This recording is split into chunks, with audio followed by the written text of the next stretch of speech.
Well, aloha, fools, and welcome to PWTorch NXT. I'm your host. I'm Kelly Wells. I will sound a little different today because I woke up a little sick today, but I get sick a lot. So some of you probably know my sick voice by now. And it seems like it always starts on a Tuesday. Maybe I'm only remembering that because of this, so it's just confirmation bias, but I'm pretty sure that if I actually kept a spreadsheet of this, which, in my youth I would have, um, I think I usually get sick on Tuesdays. So, It seems that way. but we are here. It does. So let us talk main event. Why not? There were only 4 events here. I mean, there were more events than that, but there were only 4 matches, light on the in-ring minutes, especially in our first 80 some minutes of the show. But we got Ricky Saints with his first really big win in this brand. It did not take him long to get it. He is the North American champion now, after defeating Sean Spears, who is the champion for the length of one of my sicknesses, I guess. It wasn't long. He was transitional. So a very short legitimate legitimacy boost for the calling, but now they're not champions and they don't win very much. So what's the point of them? I guess we will find out. Are they going to transition to something else? It seems like all the factions otherwise have something going on, because it seems like Dark State is feuding both with the family and with the main event scene, which is not a faction.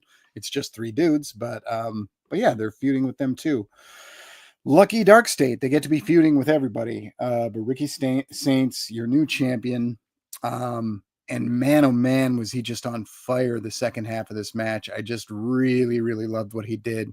He was out there just making the fans so eager to see it happen. And we even got a brilliant false finish with the belt shot, and he kicks out of that. Didn't end up taking Spears' finisher, so I guess there's that. But for Spears, but did hit his own Rochambeau. And in 10-14, this was your second shortest match of the week. Ricky Saints is your new champion, Nate. Yeah, I mean, I'm not gonna lie. We talked about it on this show. Like we weren't really sure what we were thinking about with Sean Spears as North American champion in the first place. I mean, it felt like it was time for it to come off of Tony D'Angelo, but it didn't feel like Sean Spears was the direction to go with it. So I guess this is our answer, Ricky Saints. I don't know if that's what they were thinking initially when he won the title, he being Sean Spears, but uh, I'm glad we're here. I mean, Ricky Saints, he's clearly over with the crowd. Everybody knows who he is. Everybody, and what's really cool too, and I'm all over the place right now with this match, but um, what I really liked about this match too is just about everybody involved was once a member of AEW, and I don't know if that's by design. Probably it is a little bit, but I like that. I mean, we went off the air. Tony fumbled, chants by the crowd, and not that I'm not trying to throw shade at AEW or anything like that. I just think it's nice, or it's cool to see 3 guys that have obviously had some history outside of the company. They're in a story that is obviously getting some time, and actually means something, and it is for the second biggest title on the men's division, or for the men's division on this brand. I dig it. I really dig it. I think Ricky Saints, like I said, very over right now, super charismatic. I think this works. Uh, the Ethan Page's involvement. Uh, as much as I do like Ethan Page's involvement, and I actually have Goodfella in the chat, bringing up the fact that I know we're in our triple threat era, but I don't love Oba being in a triple threat. And obviously, we're not talking about Oba right now, but I'm bringing this up because it looks like we may be setting up for a triple threat here for the North American title.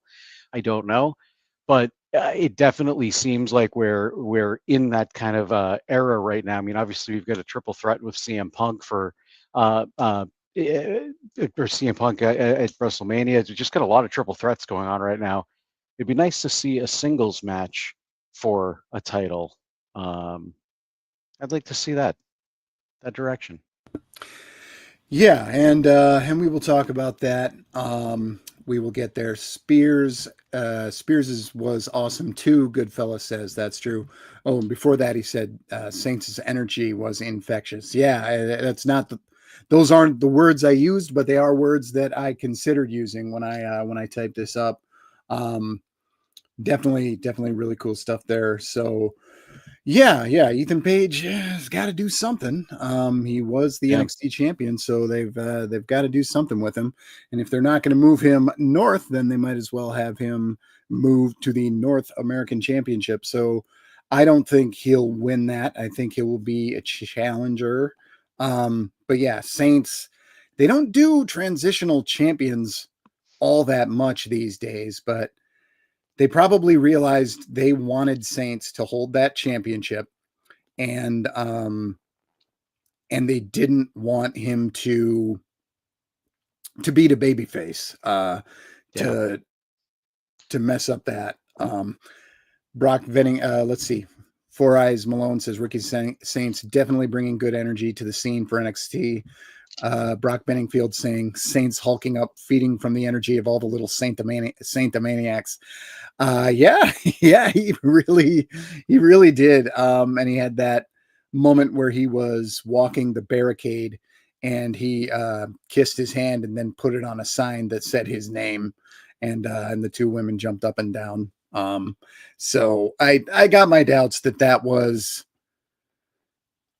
I think it maybe was a planted sign, and it was a moment that he did, but whatever. Even if it was worth the visual. It was fun. And Saints was shot like a superstar throughout the night. He was in control when they went to commercial, and he just dominated. Spears, most of the offense Spears got in this match was during commercial, and it wasn't split screen, but they really just, the stuff we saw was almost entirely Saints dominating this thing. So yeah, cool stuff there. Your new champ. This is only the third singles championship of Ricky's career. He was FTW champion in AEW for quite a while, like a year. And then he was the first television champion in NWA when they brought that back. He was the centerpiece of one of their pay-per-views. And it looked, I think they were trying to build around him, but then COVID happened and he signed with AEW, and that didn't happen. He lost that championship quick because I think that they knew that they were going to lose him anyway. But yeah, it was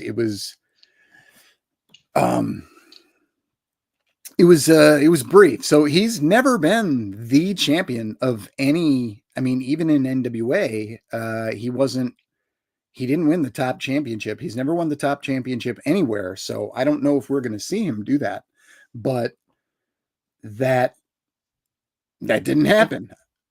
Go ahead. I was gonna say, yeah. I mean, we'll see if it's in the cards for him. I think he certainly could do it. Like I think people are. I could see him holding a top title, maybe not right this second, but I could see it in the cards for him. Goodfella says, "Know what? First time in a while, I was glued to the split screen. Saw Spears' offense." Yeah, Four Eyes says, "Do you think we are getting a big wave of NXT talent to the main roster after Mania? Trick, Roxanne, Jada, Lash." Yeah, I think we are. I think we're going to get a number of people heading up afterward. In response, Goodfella says, "I think Lash is already there. I think Jada, in my opinion, needs more ring reps." I would actually flip those names on you.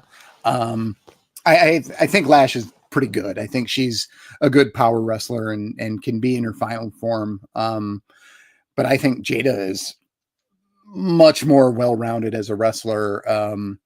And especially on the mic, Lash is okay, but Jada's just out of her league, which is not to say anything about Lash being bad at it. She's perfectly decent at it, but Jada's just on another level as far as on the mic. Four Eyes notes that Jada keeps getting screwed out of championship wins. Yeah, and every time she loses one of them, I think, okay, that's because she's going to be on the main roster. And the Royal Rumble gives you some clues.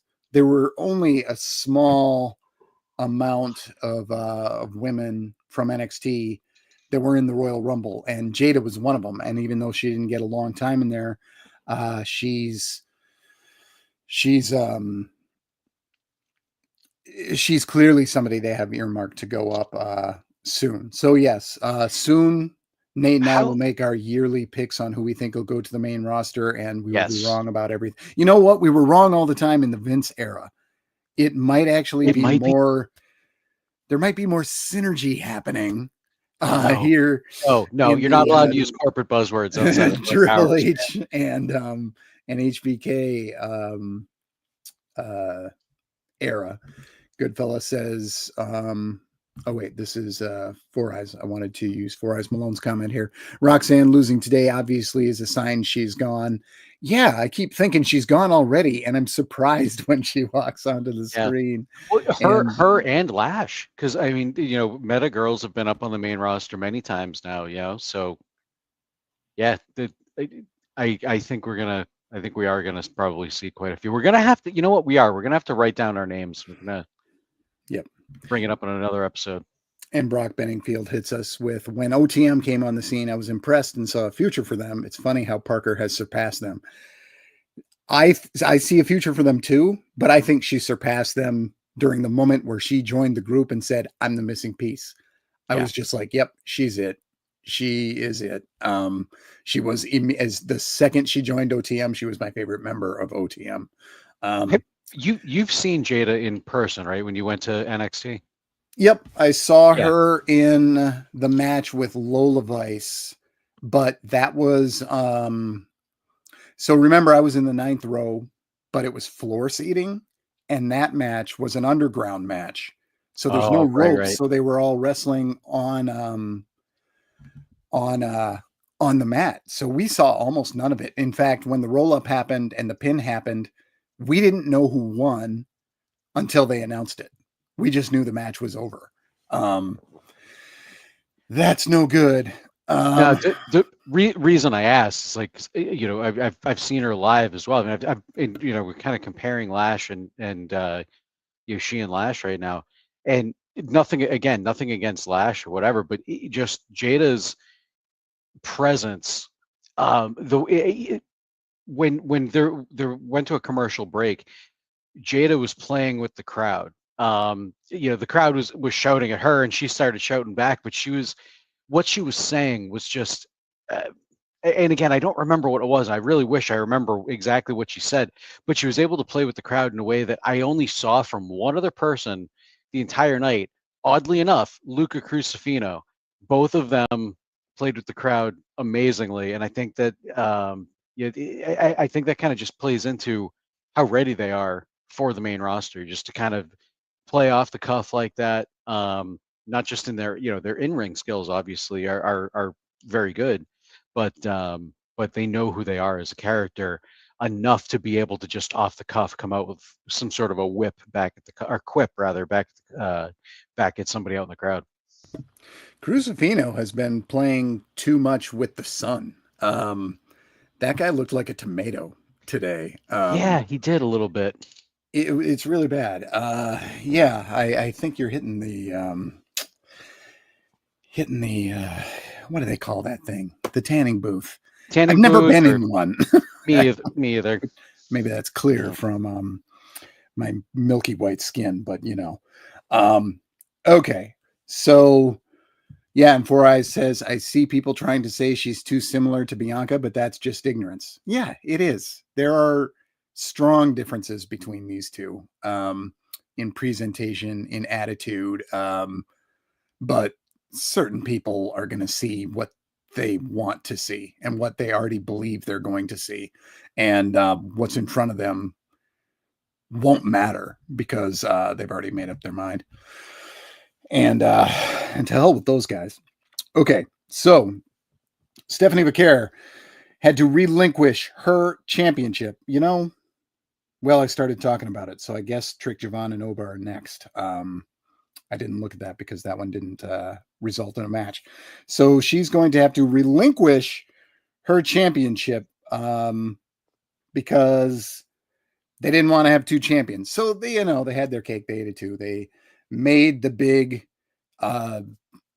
they had the big match to unify the championships, and then they had the big week where she defended both championships, and then they stripped her of it because they love having reasons to have a North American Championship ladder match at Stand and Deliver. So they made it happen. And yes, she had her scene with Ava, and For Ice Malone says, "Are we stuck with Ava as GM forever? Her presence on the major angles tonight was lacking." Her presence on everything has been lacking since her debut. And I'm sad to say that she's better now than she's ever been because she's still not anywhere near main roster ready. I think we're stuck for as long as they want to be able to call on Rock. But what do you do? I mean, when she's in year 7 of being the GM on NXT, I don't know. You know what? We're going to go to those qualifying matches afterwards because we really should not bury Trick, Javon, and Oba. And Dark State, I guess, because they're part of this too. So Trick Williams called his shot. Javon came out, and Trick, as he's been for the last several weeks, was a jerk to Javon Evans, said he was a small boy with big dreams, and then just took shots at him that way. And Evans said, "You're not Trick Williams, you're Carmelo Hayes." After teasing it for a while, they just had the audience in the palm of their hands during this. Oba came out, still just looking like the coolest guy in any room, and he cut on both of them. And of course, Dark State ended up this time they actually rushed the ring and they actually attacked. First, they attacked just Evans and Femi. And so I was like, "Oh, this is it. This is the reveal." But then Trick got his moment alone with them. They surrounded him for a while before attacking him. I'm still leaving open the possibility that they say, "Hey, we had to do what we had to do to make it look real, but we were with him all along." I still don't think that Trick should be turned heel, but I don't know why this storyline's going on. I don't know why this storyline's going on if he's not part of them. But anyway, that was your crossover non-match. A very good scene on Dark State. A very not so good scene on Dark State was the family talking about them, and learning about them is great, but what a week for the family where the only thing they got to do was be exposition for guys that aren't them. Just literally just teaching about them. I literally just wanted Michael York to show up as Basil Exposition because that's what that scene was. Straight ripped from Austin Powers. So okay, your main event is going to be a triple threat, and I don't like triple threats like as a rule. We had people in the comments talking about they're overusing them, and they are, but I don't like them, period, for the most part. And I mean, there have been good ones, but I don't get excited by them. This one, however, does have separate issues for everybody, and I think they've earned this one from a booking standpoint. We'll see if I end up liking the match. Oba hasn't been in any bad triple threats. And I doubt the other guys have. I don't know if Javon's been in any, but he probably has. But yeah, it's on these guys on the main event scene. Yeah, so okay, I'm not really super jazzed about a triple threat either. Again, rule of thumb, I'm not a huge fan of them either. I'd rather just see like a one-on-one. I don't always want to see somebody else get interjected into an angle unless it makes sense. That said, NXT, I feel like NXT has a way of taking triple threats and actually making them feel like they mean something, that every single person in the match usually gets they not only get their stuff in, but they feel like they're a meaningful part of the match. So I'm not too worried about it, but I don't know. Trick has felt so defined down for me over the last handful of weeks. He hasn't been on TV nearly as much. And it just kind of felt, you know, I don't, he's kind of slipped down the cracks, just kind of become another face on the show rather than the face of the show. And I don't know. I don't know necessarily why they've done that. Obviously, I mean, I guess to get other people time and kind of try to build other people up, but I don't know. And I know we've brought this up before, and I know there are other people in the chat and comments that have said the same thing. So even right now, like Trick, tonight Trick comes out and he starts talking about, how he's fought to get here and this, that, the other thing. And I'm like, I've heard this before, Trick. Like I'm not behind him like I was. I still am. I still like Trick, and if he was to defeat Oba to get his title back, which I don't think is going to happen, but if it did, I'd be okay with it. Um, but I tend to think he has his one foot in the door up on the main roster. Personally, again, we say this stuff all the time. We're not, and it just we're not necessarily right all the time, but I don't know what Trick has left to do here in NXT, and I think the fact that I'm feeling this apathy about Trick is kind of it's an indication of that. Usually, when I start to get this feeling about somebody in NXT that used to be big, former champion or something like that, that's kind of just still there but doing their thing, like it's time for them to go up. um Roxanne. Now, I'm not saying that I'm getting that feeling about Roxanne, but the reason I bring her up is because I'm not getting that feeling about her. She's still relevant. She's a former two-time champion. So is Trick too, I think. Yeah. Yes. And she's still on the show all the time. She's still very relevant. And she doesn't feel like she slid down like the way Trick does. So I don't know. Regardless of kind of how I feel about Trick, I am looking forward to the match. I think this is going to be a big thing for Javon Evans. It's probably, the biggest match of his career. Again, don't think he's going to overcome Obafemi, but there is a possibility that Javon pins Trick and Oba loses the title that way. I don't think Javon's ready for a title run. Um, I wouldn't be super disappointed if he won, but I want to see Oba with a long win here. I think Javon can take the loss and still bounce back, pun intended, and be totally fine. I as much as I hate to say it, I think this whole build for the main event scene at Stand and Deliver for the men's title is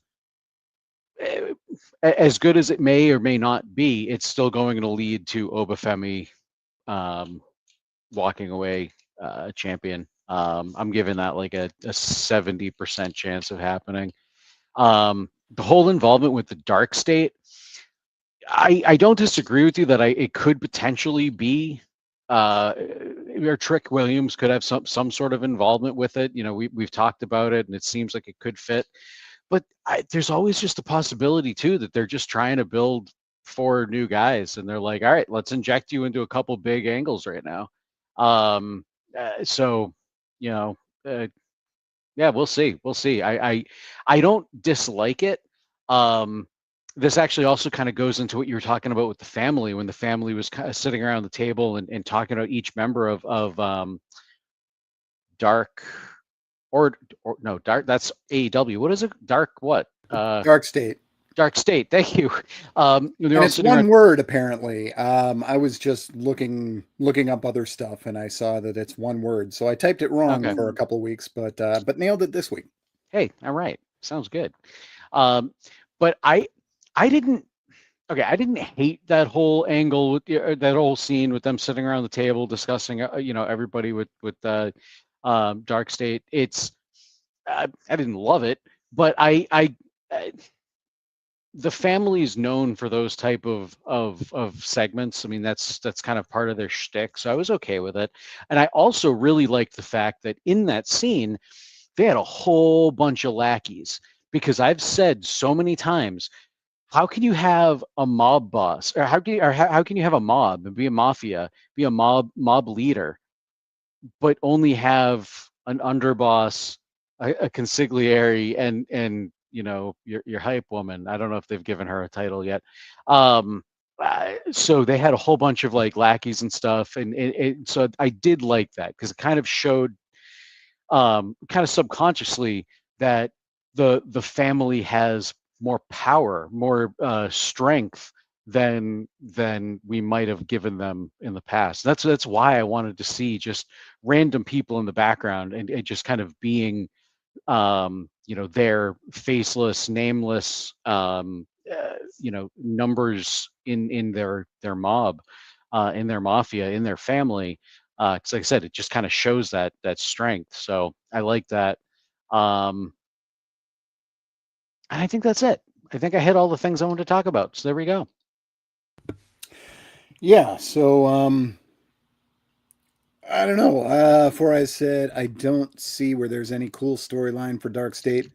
Um, I mean, it depends on how they stick this landing. Right now, they're just four guys doing stuff, but I think we're all expecting that they are with one of these groups earlier, and I didn't have the chance to mention at the time. Before I said that he, the way that Trick was booked as champion annoyed him, and hey, you and me both.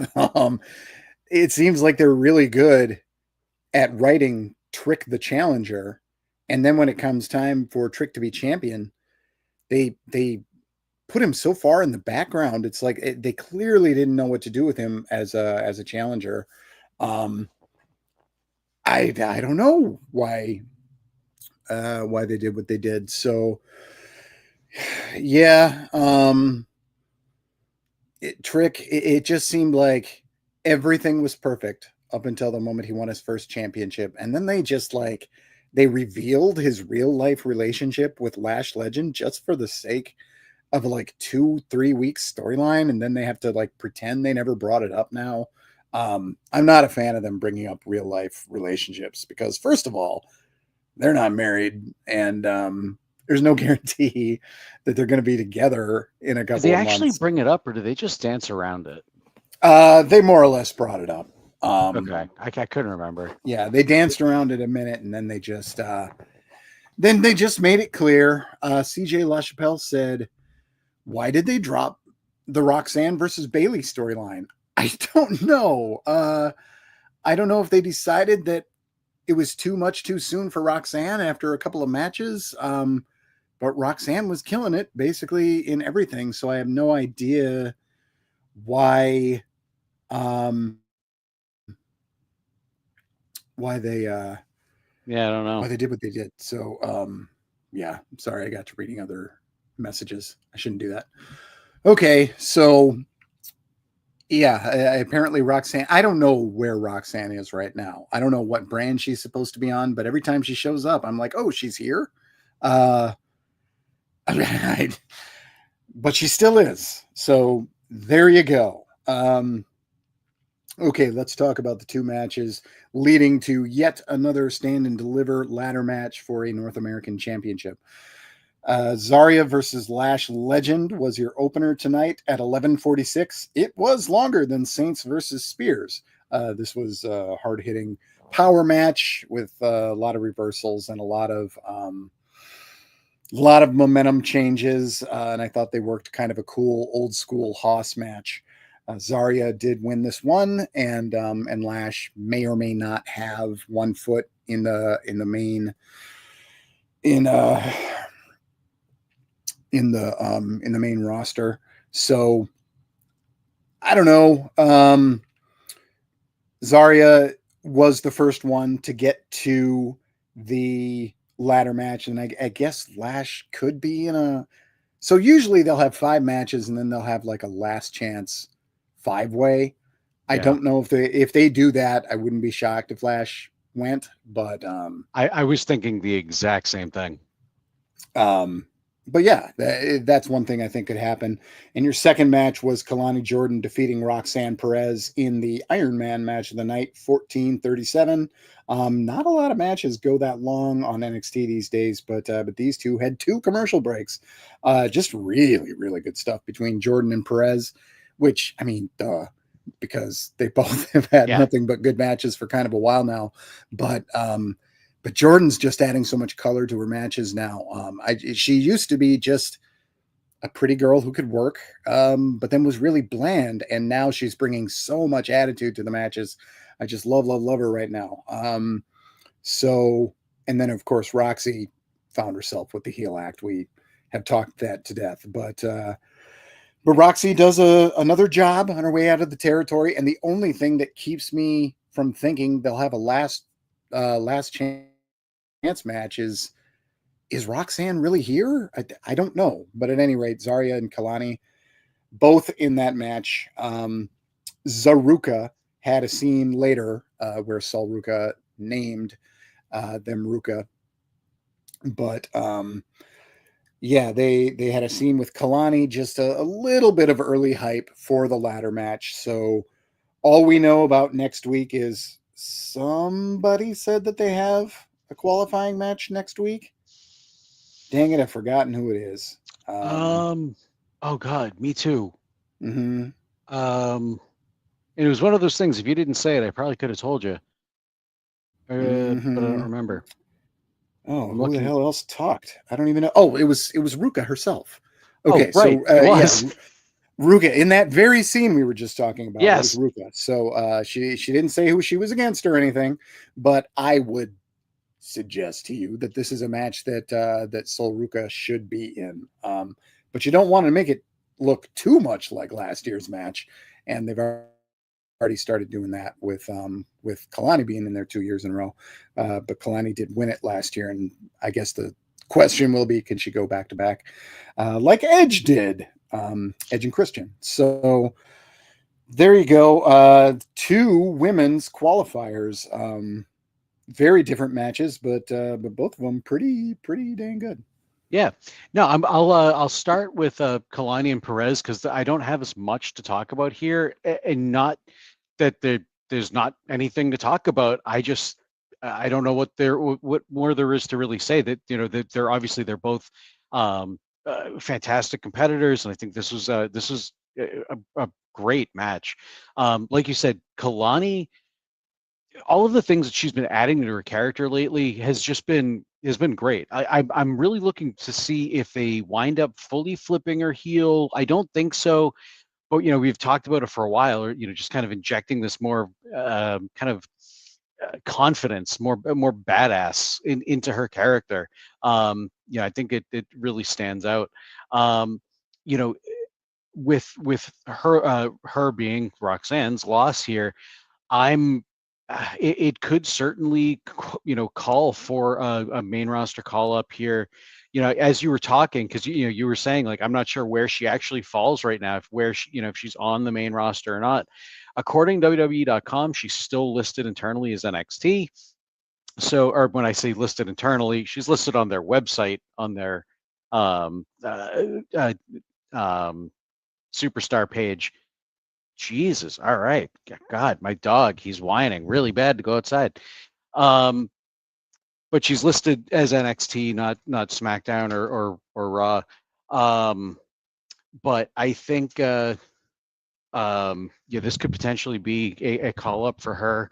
If not, I don't know. Again, kind of in the same vein as Trick. I don't know what they actually what's left for Roxanne other than the North American title. but that's, I feel like, a step backwards for her. She's ready to go up to the main roster. Um, the other match, Zarya and Lash Legend. Okay, not that I have anything against either one. This again was a perfectly fine match, but maybe a potentially unpopular opinion.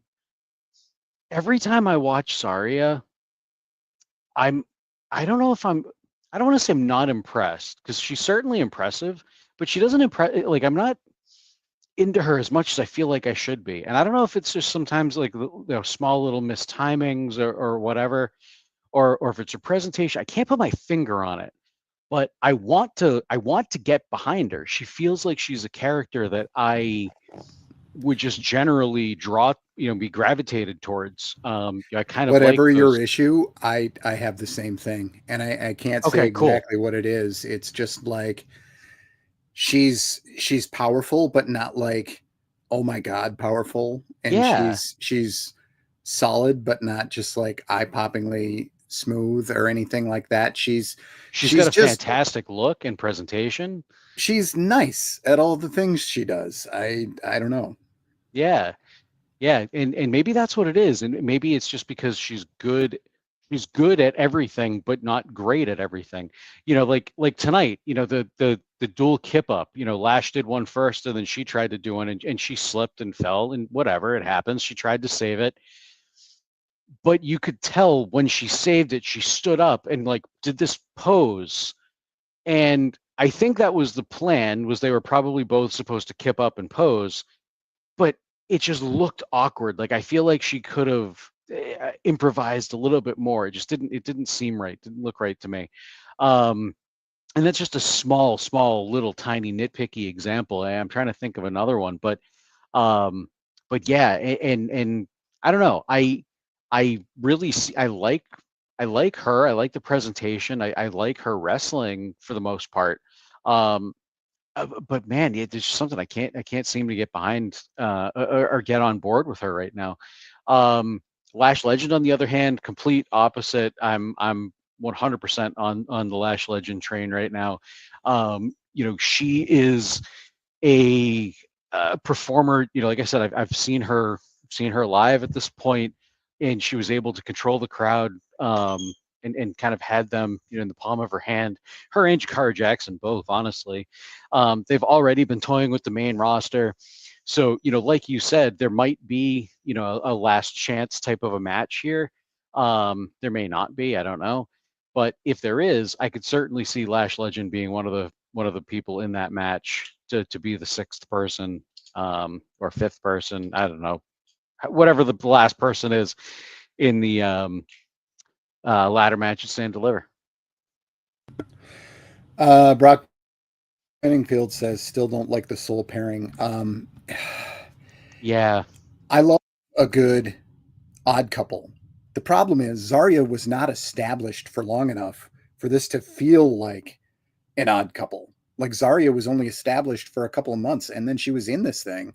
So it didn't really hit as hard as it could have if we had really had her be a badass for like a year.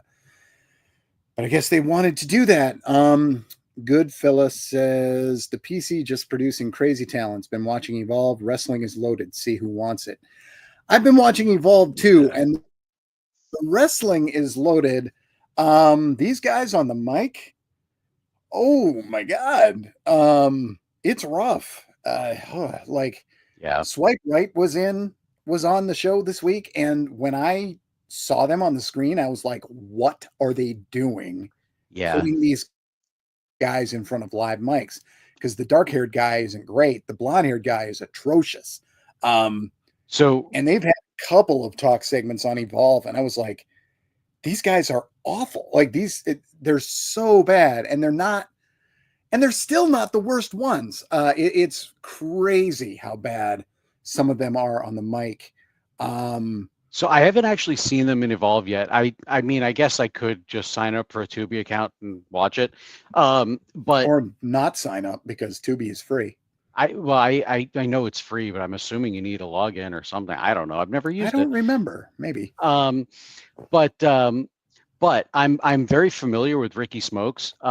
He's actually a local talent here, out of New England Pro Wrestling Academy. Chaotic slash Rad Pro Wrestling is kind of the local independent promotion that they've got. Um, I've seen him pull an awesome heel turn in person and cut a pretty solid promo. I think just give him time. I don't know about the blonde guy. I don't even know the blonde dude's name.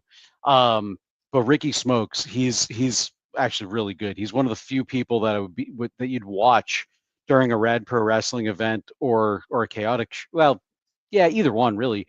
Rad Pros, I think it's kind of more their students than their kind of more established talent. But you watch him during a Rad Pro event, and he's one of the few that you're like, okay, I could see him going to NXT. Um, and I said that for a while. The character Anju was Anjou, and he was like this like mind controlled dude from a cult, and he like broke away, and it was awesome. Yeah, actually, I said heel turn. It wasn't really a heel turn. No, sorry. You know what? It was a face turn, then another heel turn. Yeah, he's made a couple turns now. Anyway, um, I wasn't necessarily expecting to go off that much about Ricky Smokes, but I was happy to see him on TV. But as you said, I was very surprised to see him on TV. Um, I I guess maybe to plug Evolve, but were were they were the two of them going to have a match with Fraxium on Evolve or on NXT? What's that? They were on. Well, they had that little segment with Fraxium, and it sounded. I was actually out in the other room during that segment, so I didn't actually watch the whole thing. But are they going to have a match with Fraxium? Yeah, it seems like it. It seems like they Yeah. might next week on NXT. Okay. All right. I wasn't sure if it was going to be on Evolve or NXT because if it was to hype up Evolve, cool. I don't think they belong on NXT yet, but No, we'll see. but this hopefully it'll be a one-off, and then they'll take some time. I understand you want to do a little cross promotion and be like, "Hey, these guys are on the show. Watch them." But they got like 3 or 4 females that they could do that with, and they got like 1 or 2 guys they could do that with. And these guys ain't it. Brock Benningfield, okay, you baited me. He said lots of Mystery Science Theater 3000 on Tubi if anybody is into that. Okay, I have seen every MST3K episode at least 10 times. I've seen most of them way more than that. I've seen some of them 40 or 50 times. I've seen every episode of Riff Tracks. I am a subscriber to Riff Tracks Friends, so I can get the maximum amount of them. Oh wow. I watch either MST3K or Riff Tracks when I go to bed every single night of my life. I will watch it tonight.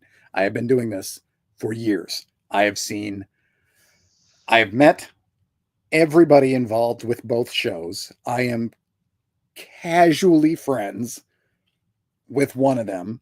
And I don't know, it seems weird to say who here, but and have talked to Mary Jo Pell a few times too, because she does. All of them live locally, like in the cities here. Most of them, anyway. And Mary Jo Pell often directs shows at the Fringe Festival, which I have done as an actor occasionally too. So I've met Mary Jo on a couple of occasions by like going to her shows. But yeah, you baited me. Yeah, I had to talk about that because it was in front of me. Okay, so Four Eyes says, I haven't watched Evolve, but Swipe Right looks like they should be in a CW teen show as a couple D-bags. They would fit right in. And they'd probably fit in with some of the acting talent level too. You know what? Maybe it's not so bad, but when I think of shows like that, I think hire the hottest person you can find. It doesn't matter if they can act. Speaking of the hottest person you can find, what was the best visual this week on the show? Was it Stephanie Vaquer in street clothes, or was it Hank and Tank wearing Pretty Deadly shirts? I don't know. It was Hank and Tank wearing the Pretty Deadly shirts. It's a toss up, yeah. But yeah, you got to give. Could it be both? So So yeah, Hank and Tank taking their cues from Pretty Deadly this week. They did a couple of Pretty Deadly. But we just lost you. You're muted, Kelly. You get it. You're somehow muted yourself in StreamYard. You get the little mute thing next to your name. Boo earns to that. That happened because my foot accidentally temporarily took out the microphone. Okay. What the heck was I saying? They faced Miles Bourne and Tavian Heights. They were doing some yes boy in the ring, which was pretty funny, doing a couple of the Pretty Deadly moves. And yeah, and there you go. They had their match. It's weird. Hank and Tank are getting pushed, but they're losing all their matches. And the guys who are beating them are not necessarily getting pushed. They're just in these matches. So I like Tavian Heights and Miles Bourne, but there was a pretty bad spot that I believe was Miles and Hank, where there was supposed to be a drop kick and take him out. It missed by like a foot. Yeah. And then Hank was supposed to flip over the ropes, but he didn't. I think that spot went awry earlier than that. It was pretty bad stuff. But the rest of the match was so good. It's too bad. It was a quick one, 5:36, just to get over Hank and Tank's thing.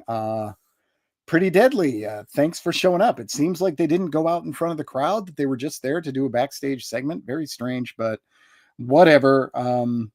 They did what they did. I don't think they went out there. No, I don't think so. That's the only other match we saw on this show, Nate. Yeah, I mean, not really a whole lot to say. I like Hank and Tank. I think they're super charismatic. They're not, unless all of a sudden they go on some crazy story, some crazy journey to be a better tag team. I can't see them really climbing up the ranks. I think they're going to kind of be that comedic tag team. But you know what? You say it. If you can be the Miz, be the Miz. And it's not necessarily being the Miz, but there's always a spot for a good comedic team. Fandango, Tyler Breeze, for example, like some of the stuff they did was legendary. So I'm all for it. Pretty deadly. Pretty Deadly is one of those kind of teams too right now. They're more comedic than meaningful. But I feel like you need people like that to flesh out a roster. Plus they're so charismatic. I think just people just naturally gravitate towards them. No Quarter Catch Crew. Obviously, I feel like they're the ones that should have gone over here anyway, just because of kind of the nature of the No Quarter Catch Crew, and then you get Hank and Tank that are just kind of a couple of like frat boy type of things. But like you said, neither team usually gets a lot of wins. So I mean, it's No Quarter Catch Crew is getting a win, but it's over a team that doesn't ever win. So does it really mean anything? I don't know. I talked about this longer than I expected to. So back to you. Goodfella says, if you're young and in the business and don't realize this is the story era in WWE, you're behind from the start, talent wise. And yeah, I think that really, really nails it. I don't want to be flippant and say anyone can wrestle, but 10, 20 years ago, these podcasts and discourse online was about like who can wrestle and who can't. And now it's like, well, everybody on your roster can work a match. Like, big deal. What are you bringing to the other parts of the table? And there are some exceptions. There are some people that I'm just mystified that they are. There's two in New Japan, and it's the same people that everybody says, and I just don't get it, but they're still there. Yeah, this is the story era, and you've got to be able to bring it there. Briggs and Inamura had a scene with Wes Lee and Tyreek Igwe and Tyson DuPont.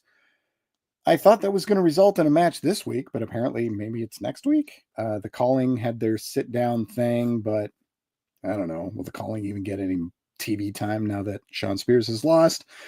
Andre Chase got a wheelchair ride that led to Jordan Grace and Jada Parker brawling. You know what? We haven't talked about Jordan and Jada, have we? No, we haven't So actually. Yeah. we haven't. So we kind of buried that. And we didn't really talk too much about Stephanie either, Yeah. relinquishing the title. And so Stephanie Vicaire relinquished the title, looking very alluring while doing it. And Jordan Grace showed up, called her shot. Jada Parker showed up, called her shot, and then they brawled. And then later on, they brawled again out by the loading dock, which is always a good place for loud brawling to happen. They love doing that. So seems that Grace and Parker will. It seems like it's going to be another triple threat, Nate. Yep, that's what I mean. Go ahead. Yeah, I mean, like we were talking about at the top of the show, talk about triple threats. It's like there's just so many, all this potential for triple threat matches, and I don't know, I feel like it's too much.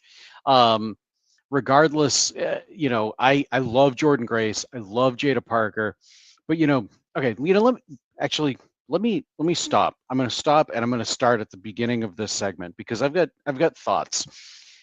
So Stephanie comes out. She and Ava say that they've both thought long and hard about this, that she's going to relinquish this North American title. Now, I understand that Stephanie won the title because Julia needed to drop it. I know there's, things talking about a little, nagging injury, potential visa issue, a small little visa issue, something like that. But regardless, Julia needed to drop the title. So naturally, Stephanie was the one to step in to win the title. It made sense. Good story. I get it. 2 belts, awesome. I was so looking forward to seeing Stephanie defend both of them, at least for a little bit. And I think they could have done that. And obviously, the crowd was not behind this decision either. Everybody chanting no and kind of chanting over Stephanie. Um, I, I understand why they're doing it because again, they weren't expecting to have her carry both belts. And so, they have another story in place that they want to tell. I'm sure that with Stephanie that doesn't involve both titles or what have you, or maybe it's just easier for them to tell a story without her having both titles and whatever. But so I understand why they wanted, why they're going about it. But I feel like it's so many people got just so jazzed up about the idea of seeing her in these epic matches, defending both titles for a little while. I don't like the whole just I'm going to relinquish one of these belts. I really like the North American title. It's been a very protected, and I'm talking both men and women's. It's been relatively protected. I love the design. So I'm a big fan of the belt and well, not just the belt, but the championship itself. And I just feel like her saying, okay, I was this champion, but now that I've got the bigger title, this doesn't mean as much. And I know it doesn't really, because it is the lesser of the 2 titles technically. But I feel like just by doing that, it diminishes the title a little bit. I can't help but feel that way. I wish they did it a different way, or maybe had her defend the title in a triple threat, and she drops it, or do what they did with when I can't remember. I know who was in the match. It was Kurt Angle, William Regal, and Chris Benoit. Was that for both the Intercontinental and European title? I can't remember. It was Jericho, Benoit, and Angle. Okay. Angle. Yeah. All right. And I knew Angle Angle was in it. Angle dropped one to one Chris and the other to the other Chris. Yeah. So I yeah, they could do something like that, or they could have done something like that. But I don't know. I feel like the way that they went, it probably makes the most sense logistically, and it's the easiest way for them to go in a lot of ways. I get it, but I don't know if it was the best story they could have told. And I'm kind of adamant about that. But I think this was the story they had to do. I mean, Four Eyes said there had to have been another way to get the belt off of her, and there are way more interesting ways to do that. but But I don't know how they I do think that they so did what they close. wanted to do, because I think the intent was always for them to have the title be vacant, just so they could have a reason for this ladder match. That was Yeah. the entire reason for this. So No, exactly. So I don't know. So yeah, we'll I guess we'll see where it goes with that. Um but then kind of moving into Jada and Jordan, Jordan Grace, she comes out, kind of lays claim to the title, and then Jada comes out and she's like, whoa, whoa, whoa, whoa, whoa, I've been here longer, and I know Jada just, she just lost the title, title match and whatever, but it still feels like Jada, in my opinion, she's been doing the work. She's been here longer.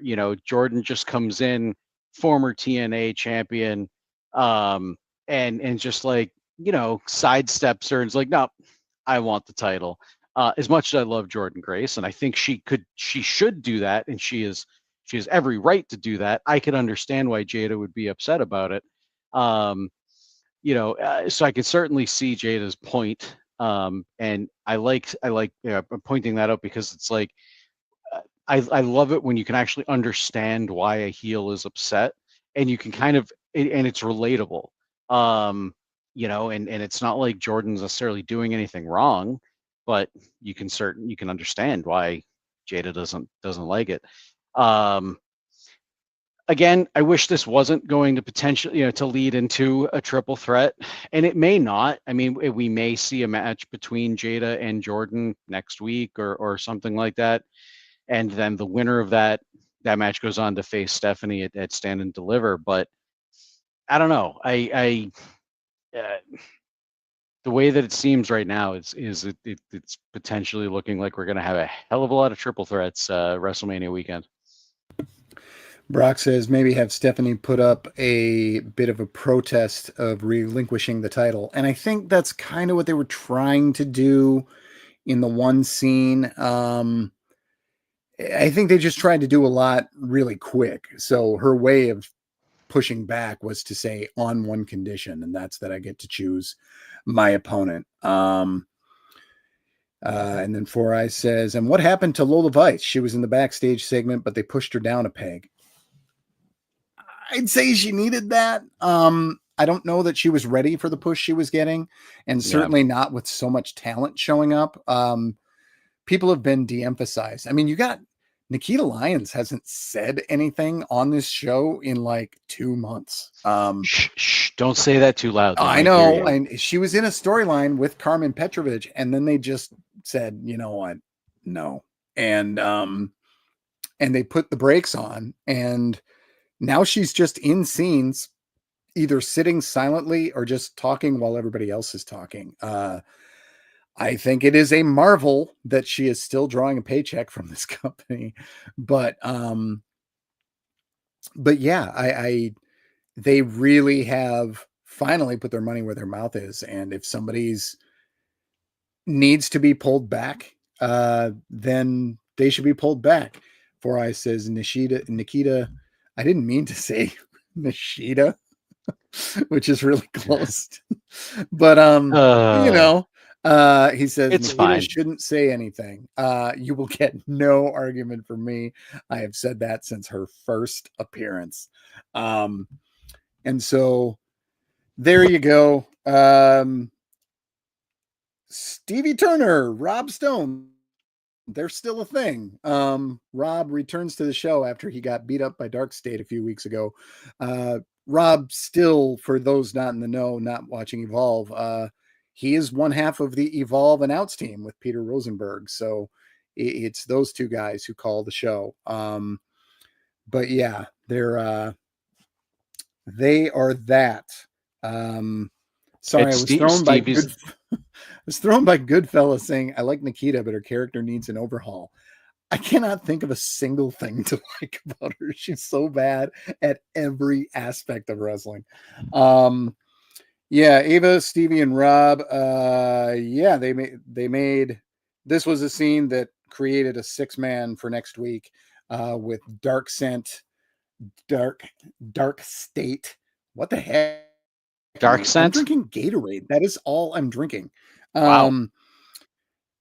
Dark State is going to I don't believe face you. um the three guys from the main event. The main event scene, Obafemi, Javon Evans, and Trick Williams. So that should be combustible. And I imagine that'll be the main event next week. We at least I've got a chance at remembering some of these guys' names. I'm going to try to remember Saquon Sugars' name because I really, really am liking him on the mic. And Dion Lennox is very good. Need some H2O, Kelly. Yes, I definitely do. If I had water within, oh my gosh, I do. Four Eyes, thank you. You've kept him hydrated. Been sitting here the whole time. Yeah, Brock says I keep wanting to call them the deep state. Yeah, the only reason I'm getting it right most of the time is because I'm doing the recaps and I have to remember it over and over. But there you go. I believe that is our show, unless I missed anything. Nate, go ahead. Oh, you know what? I never even looked for emails. Maybe I should do that. Oh, yeah, we do. We There have is one from Kevin. Of course we do. Salutations, gents. I hope this email finds you well. Wowee, what an episode. I love that they are strapping a rocket to Ricky Saints, and I'm most excited to see what he does with this opportunity. Does Spears get an immediate rematch, or does he move to another heel right away? And if so, who do you think is next in line? To another heel? He is a heel. That might not be what he meant to write. I am also very supportive of how they decided to get the NA belt off of Stephanie. Doing so gives a very stacked women's roster something to fight for leading into Stand and Deliver. I think a heel will be winning this title, and it allows them to focus on the main title without added distraction.